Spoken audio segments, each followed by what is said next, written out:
We are back now with Dr. Justin Piasecki. We're learning all about how we can take our first line of defense in preventing skin cancer. And then in a minute, we're going to be joined by one of our staff members, Jen Proctor, who books all of our talent here on the show, a guest on the show, and we're going to take a look at some of her skin. Dissect her. Yes, we're going to dissect her. You know what I said? First line of defense, best line of defense for this? Well, I would say the best line of defense is common sense. So, and I'm asked every day, what is the best sunscreen to use on your skin? And what I tell people is the very best sunscreen is the one that you'll wear. There is no evidence that any one brand is better than another at preventing skin cancer. But I promise you, if it's sitting in your bathroom cabinet, if it's in your bag, and it's not on your skin, it's not doing a darn bit of good to help you. So the key scenarios, key things you want to look for in choosing a sunscreen in terms of ingredients are broad spectrum. You want it to block that means it blocks UVA and UVB radiation, an SPF of 30 or greater, and then in a format that's comfortable for you to wear. The second point is really important to make is you got to reapply it.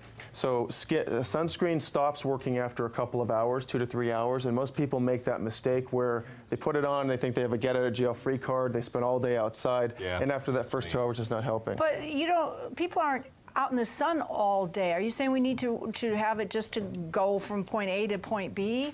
You still have to have it? Right. Well, so like I said before, common sense applies. So if you're just walking outside for a couple minutes, that's not practical. And I get asked all the time about vitamin D metabolism, which you were getting to. The amount of sun exposure that a human being needs for proper vitamin D metabolism is about 10 to 15 minutes on the surface area equivalent to the back of your hands. So that gets overblown as I need to be laying out in the sun to get vitamin D. Well, you really get that just by living in North America. How often do we need to be checked and come in and see a doctor if we think our family history? Great question. I recommend that people see their dermatologist or their family doctor. It can be done by a family doctor at least once a year. If you've had skin cancer before, you should be checked at least twice a year. And a skin check, proper skin check, ought to be full body, you're stripped down naked, every square inch ought to be checked. Some uncommon places, let's go over to Jen, but are there some uncommon places that people should protect on their bodies that we wouldn't think about? Most people think of their hands and their face, but your scalp will get a lot of sun exposure, the backs of your ears. I see skin cancer show up frequently, and don't forget about your eyes. People oftentimes are wearing sunscreen or wearing sunglasses and forget about that. For parents with your children, make sure to get under their bathing suits. A typical bathing suit has a sun protection factor of about 5 or 6, so you need to get it under their bathing suits. Oh, wow, okay. So it does go through. That's a good It does, yeah. Well, what are we looking for in our dear Jen over here? Okay, well, so Jen, as I mentioned before, a normal exam or an appropriate skin check would be by your dermatologist or family doctor, and it would be, you'd be naked, which is awkward for everybody, but you need to do it. Sorry. All right, okay, let's go. Sorry, I'll step in now. Now, this is a family show, Mark, so we're not going to do that here. But just like, colonoscopies are tough for people to sort of get their minds or arms wrapped around, it's really important to go and make sure that they're looking everywhere, make sure that you're looking everywhere. And as I was talking to Jen earlier, everybody, you ought to do your own skin checks every month on your birthday or the first of the month. Be familiar with what's on your skin so that you'll recognize a change. So we're not going to strip Jen naked, but a couple of things to look for warning signs. So she doesn't have any of the signs that I would say associate with non-melanotic skin cancer, the common types. But when people think about their moles, they're most concerned about brown or black things, pigmented things, because we think about melanoma in that setting. Melanoma makes up about 4% of skin cancers. But is frequently deadly, responsible for most of skin cancer deaths. So it's appropriate to have a degree of alarm about it. Yeah, I would be nervous because this is brown. Should we be nervous? Are you concerned about that, Jen? Yeah. I mean, I've had this for a long time, and he asked me earlier, has it changed? And it has. It's grown, and the shape of it has changed a little bit over the years. So a couple of things to look for when you're looking at your own skin. You don't have to have gone to medical school to look for these things. Very small things that are well demarcated. To the camera. In other words, like this little spot here. I mean, that's a freckle. You look at that and you say, that's a freckle, it's small, I can tell where it begins and where it ends, it's symmetric through the whole thing, and the color's the same throughout.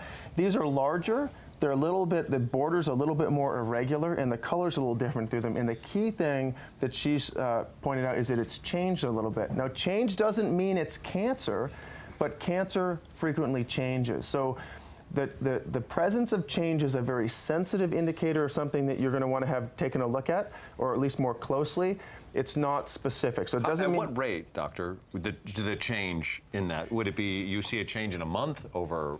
Excellent question. Yeah, over weeks to months. So if you see something new month to month, it's appropriate to say, well, you know, I'm going to watch this for another 2 to 3 weeks. Is it still changing? Now, sometimes we bump these things, we scratch them, and they're going to change. They're going to get irritated.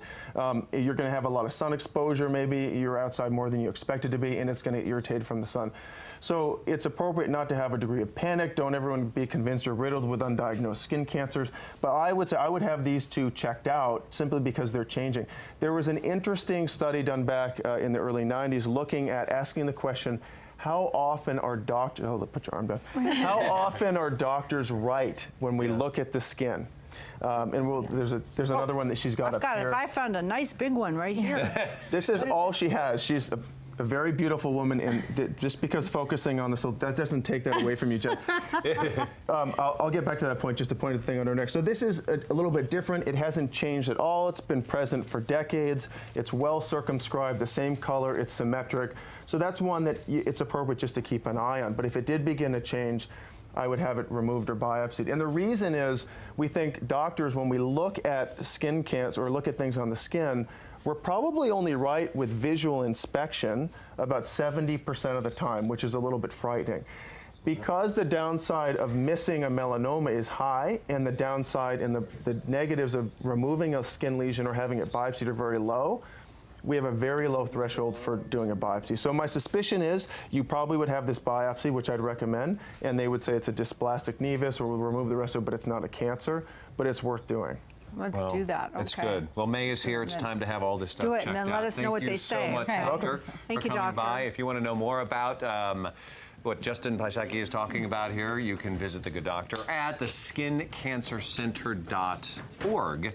Up next, we have some great gift ideas under $100 for Mother's Day with Allison Dayette. No. Thank you so much. Yeah, thanks for having me, guys. Yeah, thanks.